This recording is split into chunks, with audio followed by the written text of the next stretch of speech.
There are 2 glasses of water sitting on the windowsill in my kitchen right now. Same glasses, filled from the same faucet on the same morning 12 days ago. In each one, I set the bottom 2 inches of a celery bunch cut from the very same stalk I bought at the grocery store for $2.49. The glass on the left has a little crown of bright green leaves standing 4 inches tall with white roots curling around the bottom like noodles. That one goes into a pot on my balcony this weekend, and by fall, it will hand me celery I never paid another dime for. The glass on the right is brown mush. It smells like a swamp, and it is headed for the trash. Same kitchen, same water, same celery, same day. The only difference between those 2 glasses is one small mistake, a mistake I made over and over my first year until my neighbor Gloria finally caught me doing it. Today, I'm going to walk you through the 5 mistakes that quietly kill more kitchen scrap gardens than anything else, and exactly how to fix every one of them for free. And stay with me all the way to the end, because mistake number 5 is the sneaky one. It happens while everything looks perfect. The plant is green, the roots are growing, you feel like a genius, and the whole time it is slowly dying because there is one specific thing roots need that a glass of water cannot give them. Nobody ever explains that part, and it is the reason so many first tries end in mush. I'm Jake, though most folks know me as Backyard Buddy. 3 years ago, I was the guy who killed houseplants. I even killed a cactus once, which takes real commitment. Then, a bunch of green onion ends I tossed at the trash can missed, landed in a glass of water on the counter, and sprouted 3 days later. Since then, I have regrown hundreds of plants from kitchen scraps on my windowsills, and this little apartment balcony, my grocery bill has dropped by nearly 1/3. And Gloria, the retired school teacher 2 floors up who taught me half of what I know, has been growing food in buckets and coffee cans on her balcony for 20 years. Now, here is what happens to so many folks who try this. They see a picture of a celery bottom growing in a dish, and they think, well, that looks easy enough. They set one up on the kitchen windowsill. They feel pretty good about it. And about a week later, instead of green leaves, they have a slimy brown puck floating in cloudy water. So they pour it out, and they say the words I said for most of my adult life. I just have a brown thumb.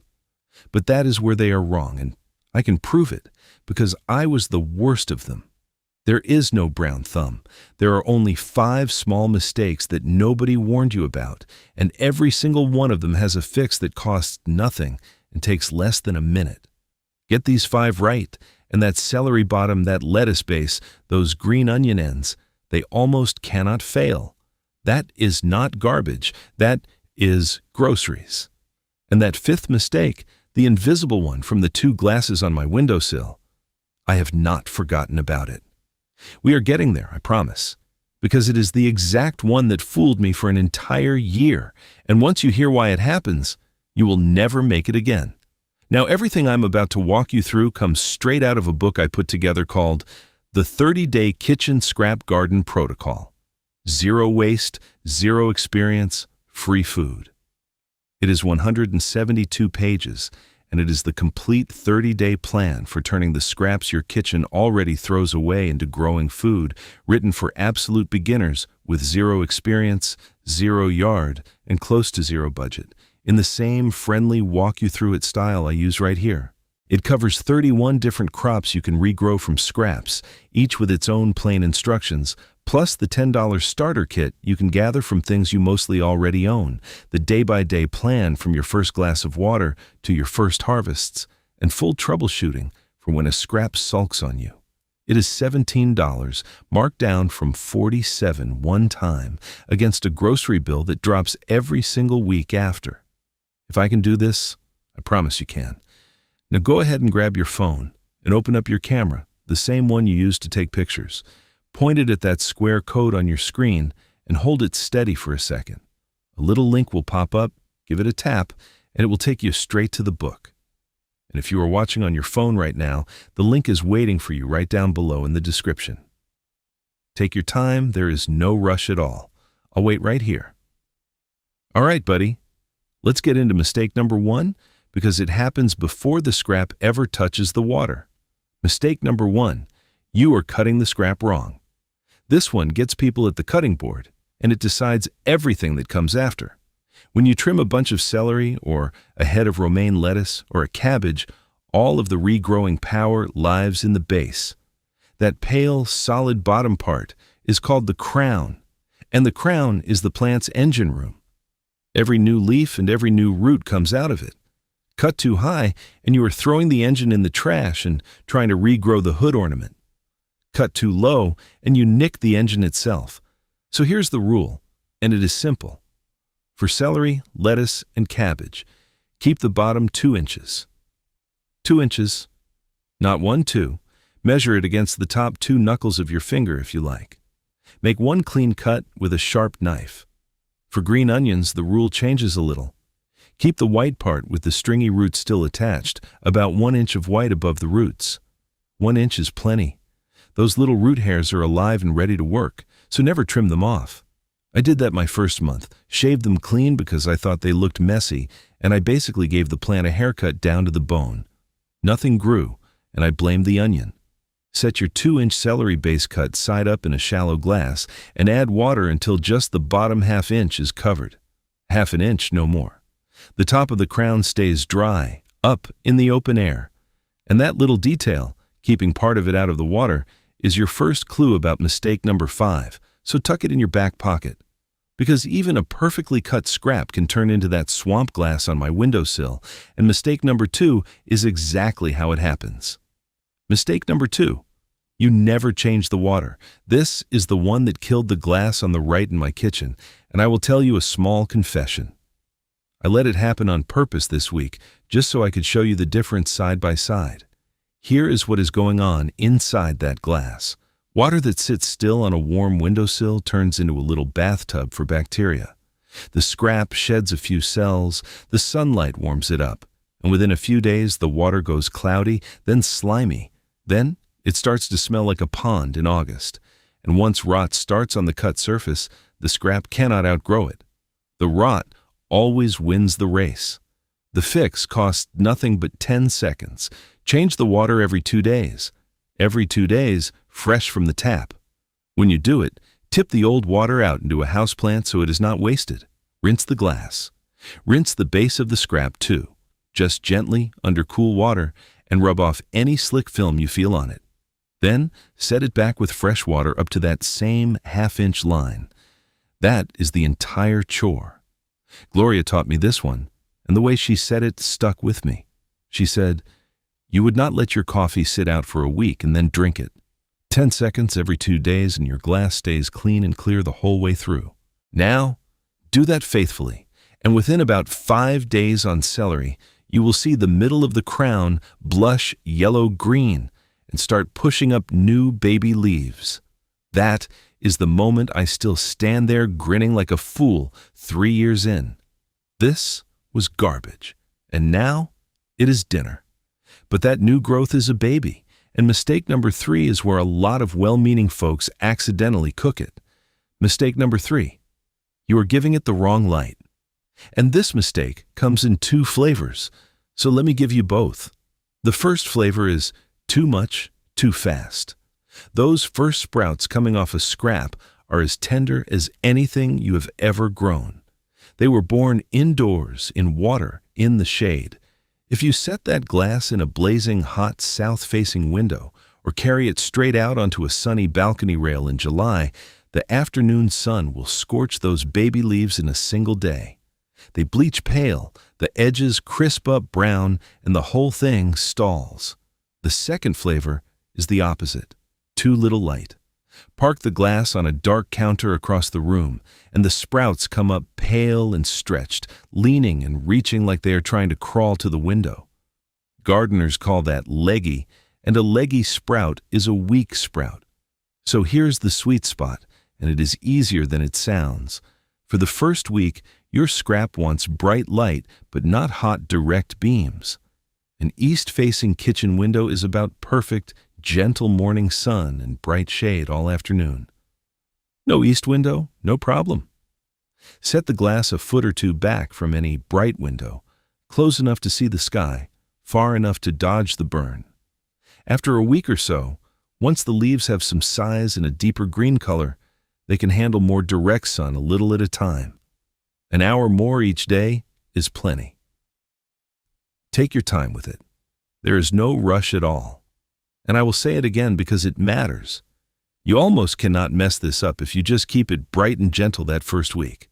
Now, sooner or later that scrap graduates from the glass into a pot of soil, and that is exactly where mistake number 4 is waiting. Watering can in hand. Mistake number 4. You are watering it wrong once it hits soil. If you only remember one picture from this whole video, make it this one. A pink watering can pouring a heavy shower over the top of a young tomato plant, right over the leaves, at high noon on a sunny day in the backyard. I have done it. It feels generous. It feels like love. And it is quietly one of the most damaging habits in all of gardening. 3 things go wrong at once. First, water sitting on the leaves in hot midday sun stresses tender plants, and wet leaves overnight invite fungus and mildew. The leaves want to stay dry. It is the roots that drink. Second, a big splashy pour from above throws soil up onto the stems and leaves, and that splash is exactly how soil diseases hitch a ride onto your plant. And third, the daily little sprinkle, the one that just wets the top inch, trains the roots to stay shallow, right at the surface, where they fry on the first truly hot week of summer. So here's how the plants actually want it, in 3 short habits. Water at the base of the plant, right at the soil, not over the leaves. Water in the morning, so anything that splashes dries fast in the daylight. And water deeply, but less often, so it soaks down and the roots follow it down. How do you know when it is time? The finger test. Push your finger 2 inches into the potting soil, 2 inches, about to your second knuckle.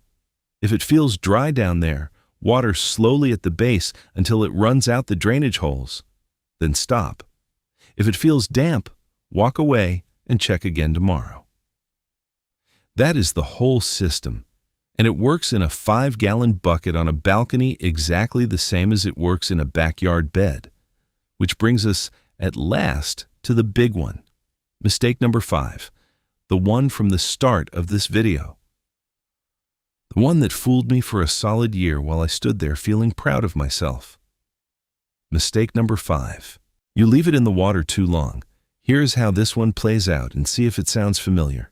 Your celery base is thriving in its glass. Green crown, white roots getting longer every day. It looks so happy in there that moving it feels risky, so you don't. 2 weeks pass, 3, a month. And then, slowly, the newest leaves come in smaller, the color dulls, the roots go from crisp white to tan, then soft. And one day, the whole beautiful thing just gives up, and you cannot figure out what you did wrong because you did not change a single thing. That is exactly the point. Now here's the payoff I promised you at the top, the one thing roots need that a glass of water cannot give them. Air. Roots breathe. It sounds backwards, I know, but the roots of a plant need oxygen just like you and I do, and they pull it from tiny air pockets in the soil. Good garden soil is nearly half-empty space, little pockets of air between the crumbs, and that is not an accident. That is the plant's breathing room. Fresh tap water carries a little dissolved air in it, which is why the scrap does great at first, and it is one more reason those water changes every 2 days matter, since every change brings a fresh breath. But a plant sitting week after week in still water slowly uses that air up, and then it does something desperate. It grows special water roots, thin, pale, brittle little things built for grabbing what tiny bit of oxygen the water still holds. Those water roots are not the same as soil roots, and they are terrible at the actual job of feeding a big, hungry plant. So, your scrap ends up with the wrong equipment for real life, suffocating in slow motion while looking green and lovely right up until it doesn't. The plant was never happy in that glass. It was holding its breath. So here's the rule, and it is the most important 60 seconds of this whole video. The glass of water is a starting line, never a home. 7 to 10 days, that is the window. The moment your scrap has roots about 1 to 2 inches long, 1 to 2 inches, it is ready. Fill a pot that has drainage holes with regular potting mix. Nestle the base in so the crown sits right at the surface, roots down, green up. Firm the soil gently around it. Water it once at the base until it drains, then put it in that same gentle bright light and let it settle in for a few days. That is it. From that day on, the plant is breathing, the roots grow the strong soil kind, and instead of a pretty thing in a glass that dies in a month, you have got a plant on the windowsill or the balcony that keeps handing you food. 1 glass of water on a windowsill. That's the whole starting line. It was never meant to be the finish. And that is the whole idea, 1 scrap at a time. The book walks you through 31 of them, day by day, starting with stuff that is sitting in your kitchen tonight. The 30-day kitchen scrap garden protocol takes everything you just learned and lays it out as a plain 30-day plan, every crop with its own instructions, the $10 starter kit, and troubleshooting for the day a scrap decides to sulk. $17, down from $47, one time. My grocery bill dropped by nearly a third, and that keeps paying me back every single week. Now go ahead and grab your phone and open up your camera, the same one you use to take pictures. Point it at that square code on your screen and hold it steady for a second. A little link will pop up, give it a tap, and it will take you straight to the book. And if you are watching on your phone right now, the link is waiting for you right down below in the description. Take your time. There is no rush at all. I'll wait right here. So there it is.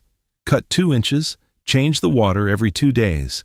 Keep the light bright and gentle. Water deep at the base, and get it into soil inside 10 days so those roots can breathe. Tell me in the comments the first scrap you're going to regrow or the one you've already got going on the windowsill. I read every single one. And next time, I am going to show you what to do with that wrinkly, sprouting potato hiding in the back of your pantry, because one of those in a 5-gallon bucket can hand you 10 pounds of new potatoes, and the sadder the potato looks, the better this works. Don't throw it away. Grow it. I'll see you next time, buddy.